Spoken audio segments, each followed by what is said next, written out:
아멘. 이제 깊은 감옥에서 우리가 주일날 말씀, 또 어제 말씀 묵상했던 것처럼 간수와 간수 가족들의 구원 사건이 있고 난 다음에 지금은 데살로니가예요. 데살로니가가 오늘 말씀의 배경이 되는 도시입니다. 4절 보시면 그 중에 어떤 사람, 곧 경건한 헬라인의 큰 무리와 적지 않은 기부인도 고난을 받고 바울과 실라를 따르나. 이번에도 여러분, 바울은 여전한 방식으로 회당을 찾아 들어갔습니다. 계속 바울 사도의 선교와 또 전도의 방식들은 회당에는 이미 하나님에 대한 선지식, 그리고 믿는 분들이 있고, 이방인 같은 경우에도 하나님에 대한 말씀을 듣고 개종한 사람들이 거기서 회당에서 예배를 드리고 말씀을 듣고 그랬기 때문에요. 그들에게, 바울 사도에게 먼저 복음을 전하고 나누는 접촉의 대상이었다라고 하는 부분에 있어서, 여러분, 선교적인 전략적인 그런 전략에 있어서 우리가 생각해 범직하죠. 그러니까 하나님에 대하여, 예수 그리스도에 대하여 아무것도 듣지 못한 사람들 하고, 또 이미 믿다가 실족했거나 그것들을 또 들어온 사람들하고 분명한 차이가 있을 수 있겠죠. 그런 것들이 사도행전을 보면서 어떤 식으로 또 전도하고 선교하는지를 보는 그런 또 대목이 될 수 있는 것 같아요. 3주 동안 세 번의 안식일에 그렇게 또 계속 갔다라고 앞에 말씀해 보면 기록이 되어져 있고요. 이때 여러분, 바울 사도가 들고 다니는 성경, 풀어서 설명하는 성경은 뭘까요? 구약 성경이에요. 아직 신약 성경이 온전하게 다 이루어져 있지 않을 때이기 때문에요. 근데 뭐라고 이제 복음을 말씀을 전하냐면, 여러분, 구약 성경은 우리가 계속 공부해 왔듯이 메시아가 올 것이다, 그렇죠? 메시아가 올 것이다 이거잖아요. 그러니까 그 메시아가 이 예수 그리스도다, 이게 바울 사도가 전하는 말씀 복음이었었습니다. 그러니까 그 예수가 그리스도다, 이 말은 그리스도가 메시아다, 이게 헬라어로 업력된 거잖아요. 그래서 이제 그 복음을 듣고 들은 모든 사람은 아니지만, 보시면 경건한 헬라인의 큰 무리, 이 큰 무리가 최상급이더라고요. 대단히 많은 사람들이 돌아왔어요. 그것도 유대인들이 아니고 경건한 헬라인의 큰 무리예요. 헬라인들 중에서 하나님을 믿고 있던 사람들, 회당에서. 그리고 적지 않은 기부인들, 이들도 예수를 그리스도라, 그렇게 구주로 고백하게 되어졌다라고 하는 거죠. 근데 고난을 받고 라고 하는 것은 이제 페이도라고 하는 건데요. 4절에 기부인도 고난을 받고, 이렇게 납득시키다 또는 이해시키다, 설득하다 또는 확신시키다, 이런 거니까요. 이 사람들이 복음을 듣고 확신 기도까지, 영접 기도까지 되어졌다라고 하는 것들을 알 수 있습니다. 여러분, 개종한 헬라인이지만 어쨌든 헬라인이잖아요, 그죠? 그리고 기부인들 같은 경우에는 이것저것 아무것도 부족함이 없는 그런 사람들이잖아요, 사회적으로. 그죠? 그런데 그들을 무엇으로 설득시키고 확신시키고 또 설득했을까? 말씀으로 그랬고, 그리고 뒤에 말씀들을 보게 되면 그들의 간증이 있었다라고 하는 것들도 알 수 있고, 또 그들의 삶으로 그들이 이 복음을 전했다라고 하는 것들을 알 수가 있습니다. 자, 그럼에도 불구하고 있잖아요, 여러분, 좀 잘 한번 새겨 들어보십시오. 바울 사도의 실력이 아니었다라고 하는 거예요. 이게 되게 중요한 대목인데요.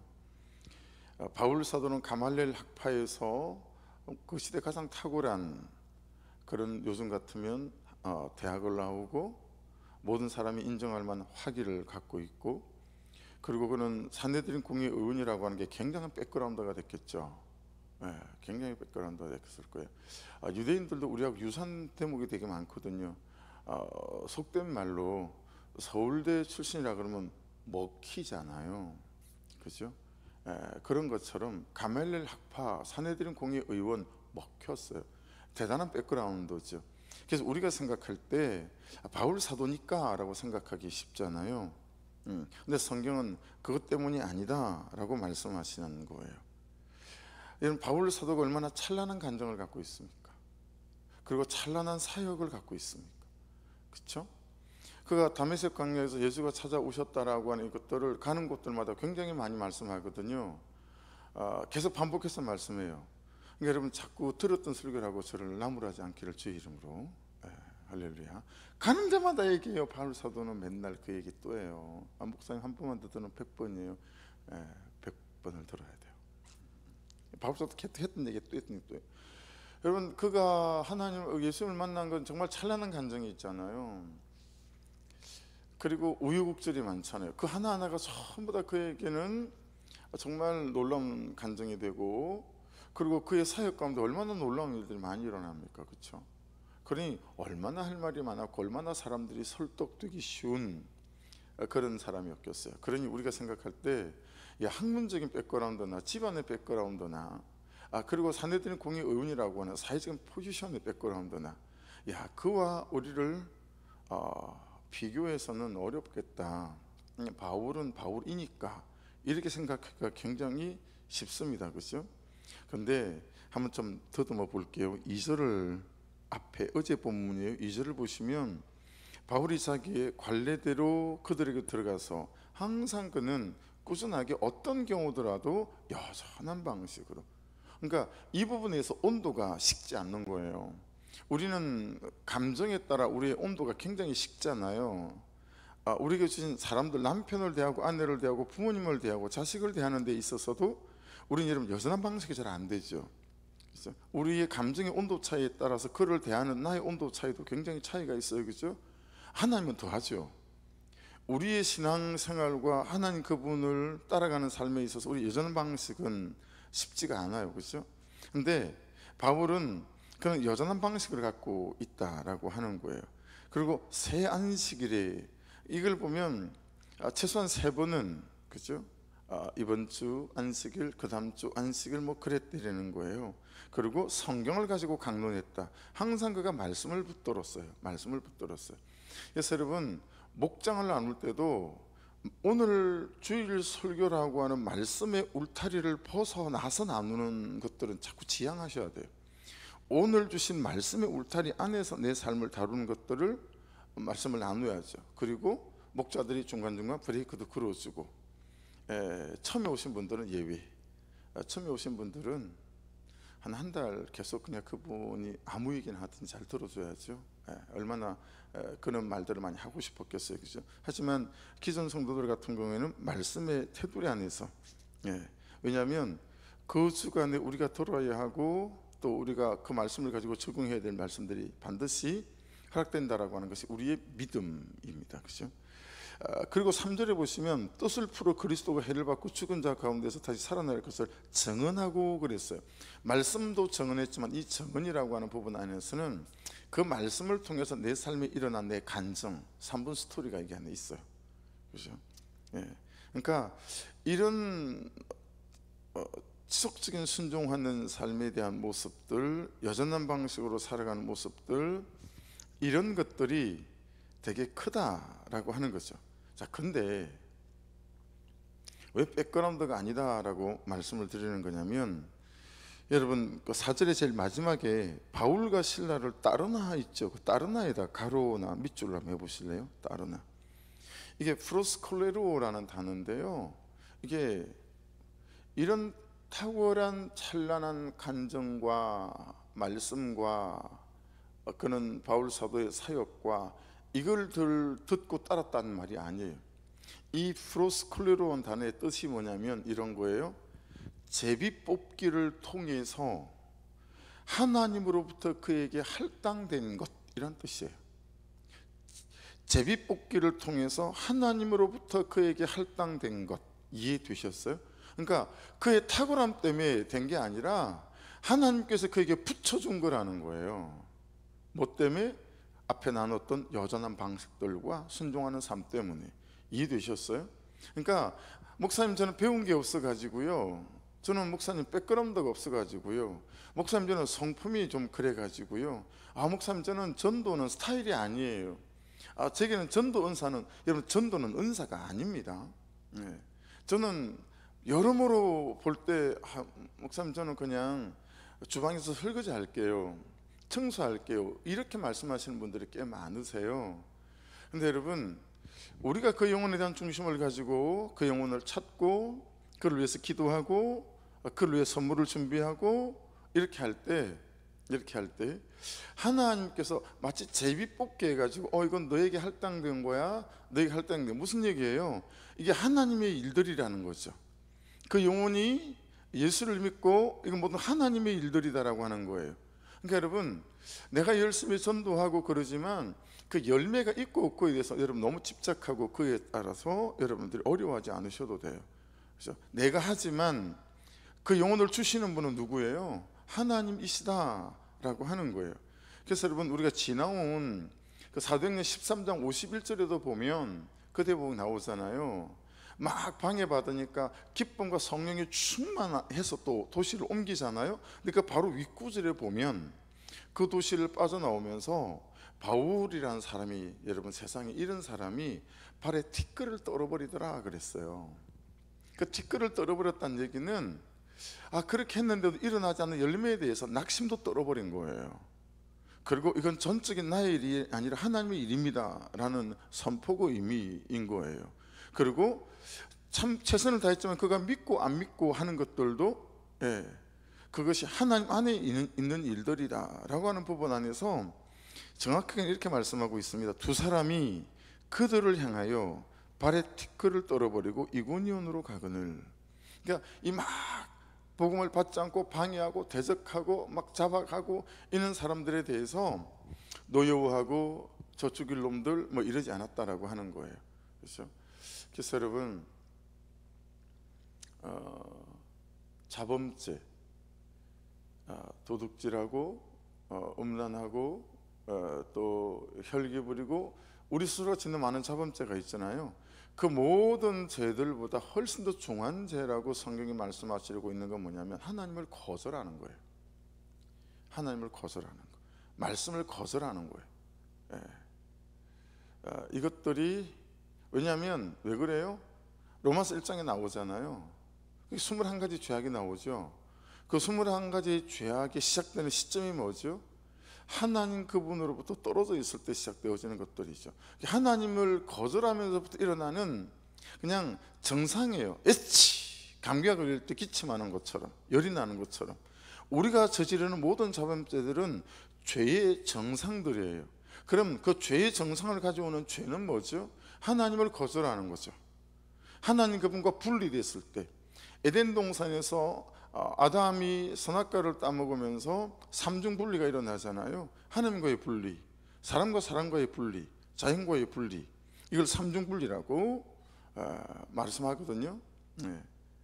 그러니까 그 분리로부터 모든 죄들이 따라오는 것들이기 때문에요, 자꾸 지은 죄 때문에 막 애통해하고 막 정죄감과 죄책감에 휘둘리지 말고 근본적으로 하나님과 내가 어떻게 분리되어 있는지를 살피는 것이 너무 중요하다라고 하는 거예요. 그게 정말 살아있고 친밀하고 사귐이 있을 때 죄의 정상으로 말미암아 일어나는 이런 모든 것들을 밟아 이겨갈 수 있다라고 하는 것들인 거죠. 그러니까 다시 여러분, 이 부분에서 말씀드리면 나는 이런저런 조건들을 갖추고 있지 못하기 때문에 복음을 전하거나 전도하거나 그럴 수 없어요. 그거 아니다 라고 하는 거죠. 그건 전적인 하나님의 역할이고 그분이 하시는 일이라는 거죠. 우리가 할 일은 뭐예요? 그에게 찾아가는 거예요. 최소한 3번. 그리고 말씀을 전하는 거예요. 내 감정을 전하는 거예요. 3번 스토리를 가지고. 그건 우리가 해야 될 일들이다라고 하는 거예요. 그렇죠? 그리고 그 다음은 하나님 그분께서 하시는 일들이다. 그러니까 우리가 그렇게 순종해 갈 때 바울 사도가 그랬듯이 자기의 관례대로 그에게로 들어가서 새 안식일에 성경을 가지고 강론하며 그리고 정언했을 때 이렇게 많은 경건한 유대인들과 기부인들조차도 예수를 나의 구주라고 고백하더라 라고 하는 것이니, 이 전도라는 개념에 있어서 여러분 잘 중심이 잡혀 있어야 되겠죠. 그래서 하나님이 하시는 일이다. 근데 내가 그분을 전하기 위해서 해야 될 분명한 역할들이 있다라고 하는 부분 안에서 이런 때에 이걸 여러분 삶으로 잘 적용하셔서 말로 간증하는 거예요. 예수 믿어야 된다고, 예수 믿으면 내게 이런 일이 일어났다고, 뭐 이런 거죠. 5절입니다. 그러나 유대인들은 시기하여 저자의 어떤 불량한 사람들을 데리고 떼를 지어 성을 소동하게 하여 야손의 집에 침입하여 그들을 백성에게서 끌어내려고 찾았으나, 여러분 내가 선한 일을 한다고 항상 사람들의 선한 칭찬과 격려와 지지를 받을 수 있겠지? 안 그렇다라는 거예요. 그렇죠? 큰 그림은 뭐예요? 정말 이게 영적 전쟁이라는 거죠. 한 사람이 구원받는 것을 방해하는, 한 도시에 복음이 전달되는 것을 방해하는 큰 그림에서 영적 전쟁이 항상 있다라고 하는 거예요. 이건 계속 그러잖아요. 오늘 본문 안에서도. 그렇죠? 계속 대적과 거절이 있어요. 여러분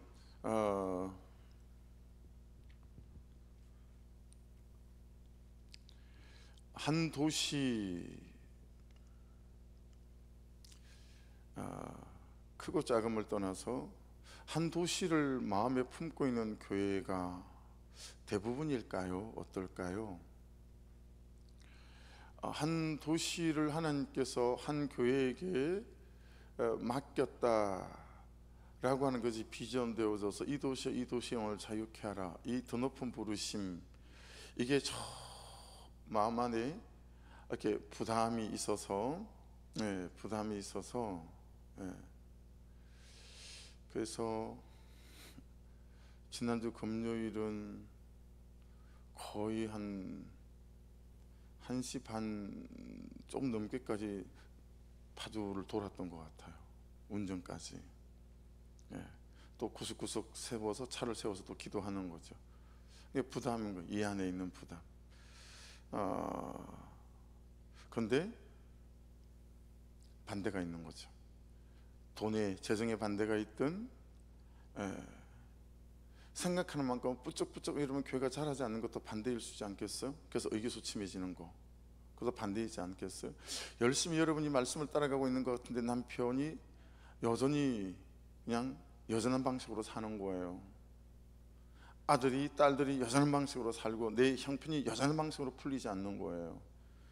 그것도 큰 그림에서 영적인 대적과 그리고 거절일 수 있지 않겠어요? 그래서 거기 안에서 낙심하고 낭망하고 에이 하지 말고, 제가 한참 몇주 그런 시간을 하나님 앞에서 보내긴 했었지만 고백드린 것처럼, 그래서 그런 영적 전쟁과 평생 우리가 놓여 있다라는 부분 안에서 조금 위에서 숲을 볼 수 있는 믿음의 시선들이 우리 가운데 필요한 것 같아요. 그래서 지금 드디어 또 야손의 집에 침입했어요. 그래서 여러분, 반대는 반대를 포기하는 법이 없다. 항상 반대합니다. 우리 심령도 그렇고 현실도 그렇고. 오늘도 반대가 찾아옵니다. 야손은 치유함 이런 뜻을 갖고 있는 이름이에요. 여러분, 빌립보에서는 누구였죠? 자주장사 루디아였죠. 그 한 사람을 통해서 빌립보라고 하는 도성을 변화시키는 출발점이 됐죠. 그 집에서. 그러니까 한 사람이에요. 여러분, 한 사람입니다. 여러분이 힘에 부치지 않아요. 여러분의 가정, 여러분의 어떤 친척들 힘에 부치지 않는다고요. 한 도시를 한 사람을 통해서 시작하잖아요. 데살로니가는 누구예요? 야손이란 이 한 사람, 이 사람을 통해서 이 도시를 자유케 하는 거점이 되더라. 한 사람이에요. 한 사람, 깨어있는 한 사람, 하나님의 부담을 나눠 가지는 한 사람, 그 한 사람인 것 같아요. 1차 세계대전이 한 사람으로부터 시작됐거든요. 여러분, 세르비아의 민족주의자 청년, 이 청년 이름 19살밖에 되지 않았어요. 이 오스트리아 황태자, 이 프란츠 페르디난트라고 하는 이 대공을 암살한 거잖아요. 그냥 차에 있는데 부인도 죽고 그리고 이 황태자도 죽죠. 운전기사가 길을 잊어버려요. 가던 길을 못 가지요. 그 전날에도 폭탄으로 암살 테러가 있었는데 실패했었어요. 그래서 가던 길을 내비가 있을 때가 아니니까요, 길을 잃어버려가지고 다른 길을 접어들었는데 그 길거리 카페에 이 19살 청년이 황태자를 보게 된 거예요. 그리고 품에 있는 근총을 꺼내가지고 딱 두 발을 쐈는데 그 두 발이 다 하나는 황태자를 죽이고 하나는 황태자의 부인을 죽였어요. 이게 1차 세계대전이 촉발된 거예요. 한 달 뒤에 1차 세계대전이 시작됐거든요. 전쟁 선포를 하게 되어지고 온 세계가 전쟁에 휘말리게 된 거예요. 이때 1차 세계대전 몇 명이 죽은 줄 아세요? 1700만 명이 죽었어요. 이 청년 하나의 근총 두 발이, 이 한 사람이 여러분 1700만 명을 죽게 만들었다고요. 그때 제국이 4개가 무너졌어요. 제국이 4개가 무너졌어요. 그러니까 엄청난 일이 벌어진 거죠. 한 사람이 1700만 명을 죽일 수도 있지만 한 사람이 1700만 명을 살릴 수도 있는 거거든요. 그러니까 여러분, 우리가 절대 작지 않아요. 예수 그리스도의 복음을 가진 사람이 절대 작지 않다. 이 데살로니가는 야손이라는 이 한 사람을 통해서, 빌립보라는 도성은 루디아라고 하는 한 사람을 통해서 글들이 시작되어졌기에, 여러분 제발 내가 작다라고 여기시면 안 돼요. 나는 하나님 안에서 강하고 예수 그리스도 안에서 커요. 그죠? 그 복음이 우리 안에 있다라고 하는 부분 안에 있어서 여러분 의기소침하지 마시고요, 여러분을 통해서 일하실 하나님을 기대하며 우리의 삶이 드려질 수 있기를 주의 이름으로 축복합니다. 이제 로마서 16장에 가보면 야손은 바울의 친척인 것 같아요. 나의 동역자 디모데와 나의 친척 누기오와 야손과 소시바드가 너에게 문안하느니라, 이 말씀을 보면 야손은 친척인 것 같아요. 여러분, 이 사도행전을 가만 보게 되면 이미 하나님을 한 번이라도 들었던 사람, 말씀을 읽었던 사람, 다녀봤던 사람, 또는 친척 누구, 이게 되게 연계성이 있어요. 그렇죠? 그러니까 여러분 이런 거죠. 어떤 인사이트가 있는 거예요. 내 아는 사람, 내게 맡기신 사람이, 내 친구, 내 이웃, 내 가족, 여러분 그 사람들이 전도를 위해서 예비된 사람들이다라고 생각해도 말씀을 근거해 볼 때 틀림이 없다. 물론 루디아는 전혀 모르는 사람이긴 했지만, 그렇죠? 거기서부터 시작하는 게 맞다라는 생각을 하게 되는 것 같아요. 6절 7절입니다. 발견하지 못하며 야손과 및 형제들을 끌고 업장들 앞에 가서 소리질러 이르되 천하를 어지럽게 하던 이 사람들이 여기도 이름에, 밑줄입니다. 여기도 이름에 야손이 그들을 맞아들였도다. 밑줄입니다. 맞아들였도다. 이 사람들이 다 가이사의 명을 거역하여 말하되 다른 임금 곧 예수라. 밑줄입니다. 다른 임금 곧 예수라는 이가 있다 하더이다 하니, 제대로죠.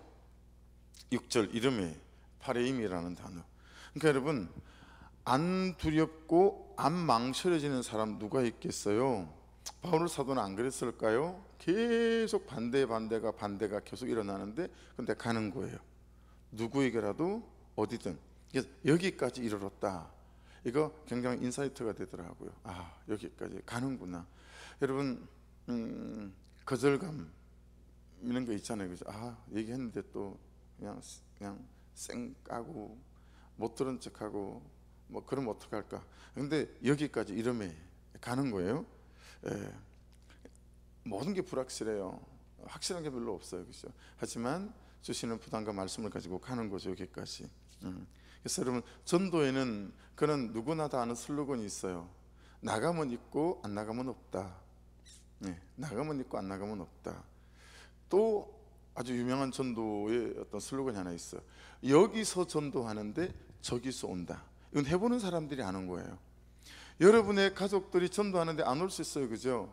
근데 여러분 다른 사람들이 와요. 또 그는 또 다른 길을 열어주시죠. 그래서 나가면 있고 안 나가면 없는 게 전도고요, 여기서 전도하는데 저기서 오는 게 전도예요. 그런 시도들이 우리 가운데 있어야 된다라는 거겠죠. 7절 밑줄 그은 거 맞아들였도다. 그렇죠? 이 사람 야손이 그들을 맞아들였도다. 여러분 가니까 그죠? 가니까 맞아들이는 사람이 있잖아요. 맞아들였도다. 예. 영접했다, 환영했다라는 거거든요. 이 말은 한 걸음 더 나가면 기다렸습니다라는 거예요. 여러분 전하다 보면 기다린 사람들이 있어요. 그리고 하나님이 예비한 사람들이 있어요. 여러분 7절 보세요. 다른 임금 곧 예수라는 이가 있다 하더이다. 이래서 가고 전하는 거예요. 이 사람들 안에 온전히 주인이, 그죠? 주인이 예수 그리스도구나라는 것들을 알 수 있잖아요. 여러분 하나님이 예수 그리스도 온전히 내 삶의 시간의 주인 되셔서, 그래서 그 하나님이 내게 왕이셔서 나로 하여금 그분을 전하지 않을 수 없는 그 은혜가 항상 저와 여러분의 은혜가 될 수 있기를 주의 이름으로 축복합니다. 10절 가볼게요. 밤에 형제들이 곧 바울과 실라를 베레아로 보내니 그들이 이르러 유대인의 회당에 들어가니라.